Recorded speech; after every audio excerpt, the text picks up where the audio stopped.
पुण्याचा गणेशोत्सव हा संपूर्ण देशभरामध्ये आकर्षणाचा विषय असतो। अवघ्या काही दिवसांवर हा गणेशोत्सव आलेला आहे। गणेशोत्सवाच्या निमित्तानं पुण्यामध्ये बैठकांचा सिलसिला जो आहे तो सुरू झाल्याचं पाहायला मिळतंय। मानाच्या काही गणपती मंडळांची जी आहे ती आज पुण्यामध्ये बैठक झालेली आहे। त्या बैठकीत नेमकं काय ठरलंय या सगळ्या अनुषंगाने आपण पदाधिकाऱ्यांशी चर्चा करणार आहोत। आजची आपली बैठक पार पडलेली आहे। बैठकीत काय ठरलंय, काय निर्णय झाले?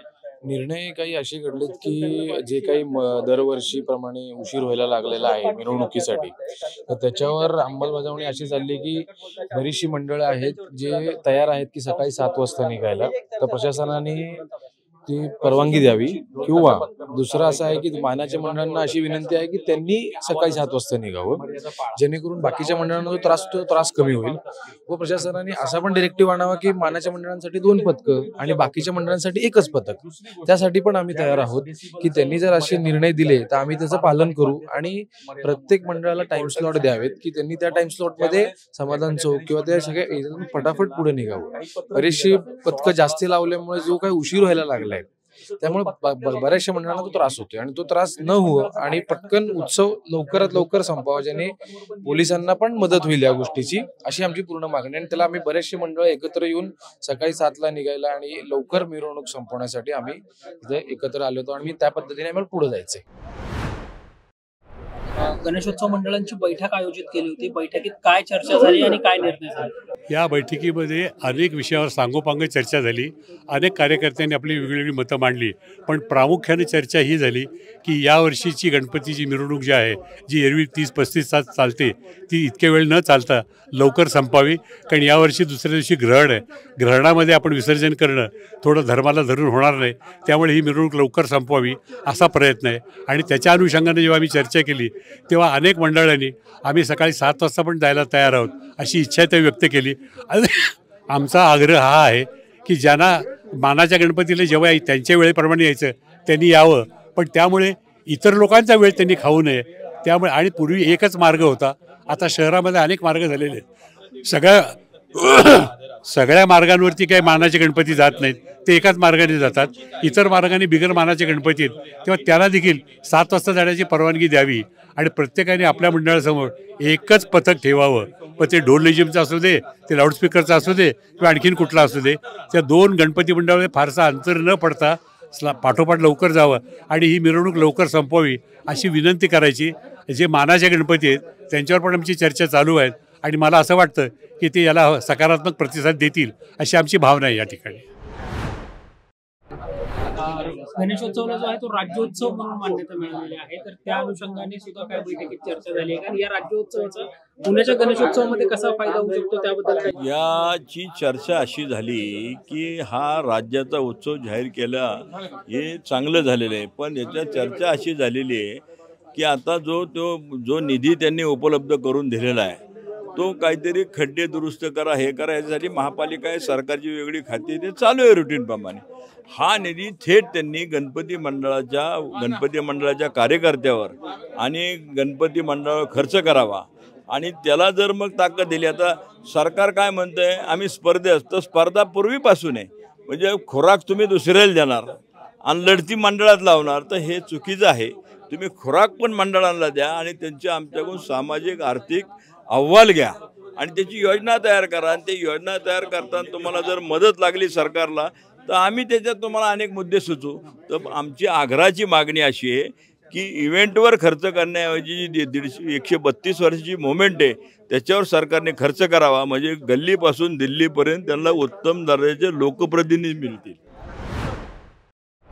खरं तर गणेशोत्सव म्हटलं की दरवेळेस वाढता मिरवणुकीचा ताण याची जास्त चर्चा होताना पाहायला मिळते, त्या अनुषंगाने काय चर्चा झाली? आज अशी चर्चा झाली। आजच्या चर्चेपेक्षा गेले 10 ते 15 वर्षांच्या चर्चेला मी स्वतः उपस्थित असतो, पण प्रत्येक वर्षी चर्चा होते पण काहीच फळ मिळत नाही। पण या वर्षीची परिस्थिती अशी आहे आणि आत्ताचा गणेशोत्सव हा फक्त प्रेस कॉन्फरन्सचा गणेशोत्सव झाला असं वाटतंय। गणेश उत्सव चालू व्हायच्या आधीच काही मंडळांच्या ज्या बैठका होतात, प्रेस कॉन्फरन्स होती, ती मिरवणुकीची होती। ही फार मोठी शोकांतिक आहे। आता हा जो प्रत्येक मंडळ जो निर्णय घेत आहे, ही जी मानाची स्वयंघोषित मानाची मंडळं आहेत, ह्यांनी प्रत्येकाला कुणाला कमी दाखवायचे, कुणाला जास्त दाखवण्याच्या स्पर्धेत आमची जी बाकीची पुण्याची जी नावलौकिक कमवणारी गणेश मंडळं आहेत ह्यांच्यात एक मोठा संभ्रमण निर्माण झाला आहे. पण आमची एकीने आम्ही हे ठरवलेलं आहे की आम्ही सकाळी 7 वाजता मिरवणूक चालू करणार. जर मानाच्या गणपतींना तो मान टिकवायचा असेल तर त्यांनी सकाळी 7 वाजता मिरवणूक चालू करावी व ठरलेल्या वेळेत ती पूर्ण करावी. म्हणजे आमच्या बाकीच्या मंडळांना व्यवस्थितरित्या टाईमात आणि सगळे व्यवस्थित कार्यक्रम सुसंस्कृत सगळं आम्हाला पार पाडता येईल. म्हणून आम्ही ठरवलेलं आहे की आम्ही 7 वाजता सकाळी निघणार. आमच्याबरोबर 100+ मंडळं हजर आहेत.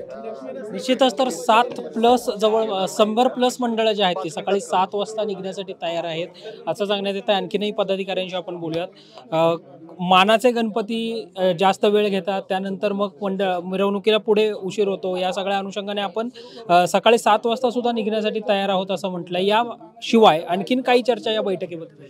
नाही, एकतर चर्चा अशा झालेल्या आहेत दोन्ही. एकतर प्लाझ्मा जो आहे DJ त्याच्यावरती बाबा पूर्णपणे निर्बंध जाणायचे की त्याला पूर्णपणे या ज्या पदाधिकाऱ्यांची बैठक झाली त्यांनी बाबा त्या कर्णकर्कश आवाजाला त्यांनी तो विरोध दर्शवला की प्लाझ्माला विरोधच केलेला आहे एक.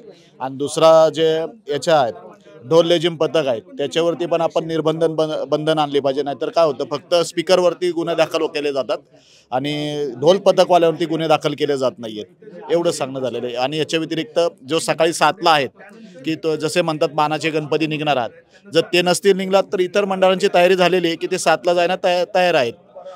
बाकी काय नाही. निश्चितच तर दादा, एकंदरीतच आजच्या बैठकीमध्ये तुम्ही होतात. बैठकीमध्ये दीर्घकाल खरं तर चर्चा झाली.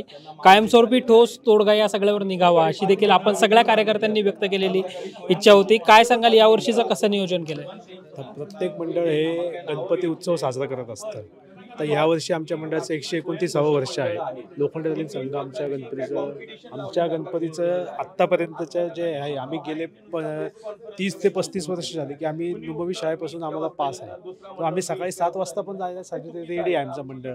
सगळ्या मंडळांचा जो निर्णय आहे त्या मंडळाला आम्ही त्यांच्याबरोबर आम्ही पण आहोत. एकंदरीतच जर आपण पाहिलं तर मानाच्या गणपतींच्या अगोदर खरं तर आपण सकाळी 7 वाजता सुद्धा मिरवणूक काढण्यासाठी तयार आहोत. वाढता मिरवणुकीमधला वेळ जो आहे तो कमी करण्यासाठी आपण तयार आहोत असं देखील या बैठकीमध्ये जे आहे ते प्रामुख्याने ठरलं गेल्याचं आपल्याला पाहायला मिळतंय.